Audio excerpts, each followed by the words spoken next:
Good morning. I had a subscriber and a friend comment on if there was some way I could provide the pen and paper football FACs that I use for details for my box scores.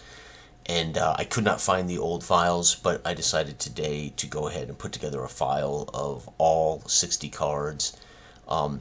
However, you're going to have to create the FACs yourself, or you're going to have to do them by hand or create your own PDF to print and cut. But at least every card is noted, and I'll show you how that works.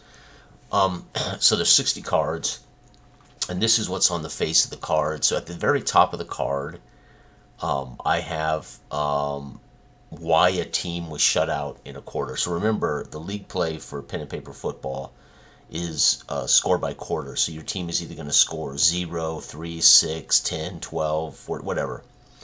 But if they don't score anything, at the very top of the card, it tells you why they didn't score anything in that quarter. And LM means lineman. And again, I don't use my advanced stuff for these cards. These cards were built originally for the original 6 attributes. So you had quarterbacks, running backs, receivers, linemen, linebackers, and DBs. So LM is linemen, LB is linebackers, DB is defensive backs.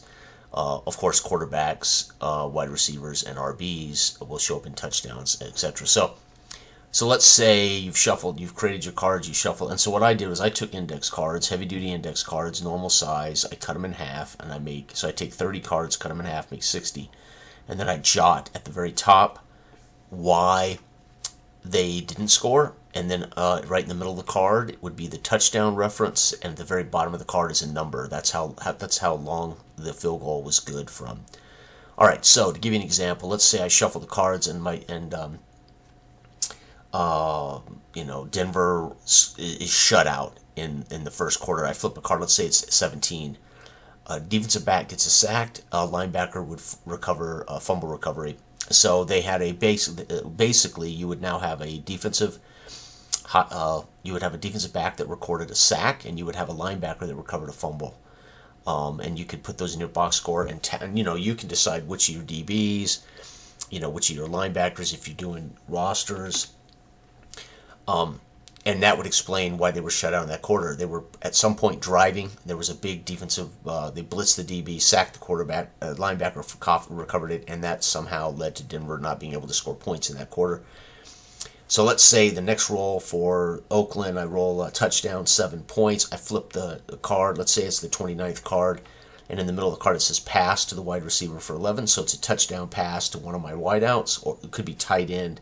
Could be flanker, could be split end, doesn't make any difference, you decide, but wide receiver just refers to the actual attribute in pen and paper football. It was an 11-yard touchdown pass. And then let's say Denver in the second quarter, I flip a card, I roll the dice and they get a field goal, or let's say they get 2 field goals. I would flip a card, let's say I flip a card, it's number 41.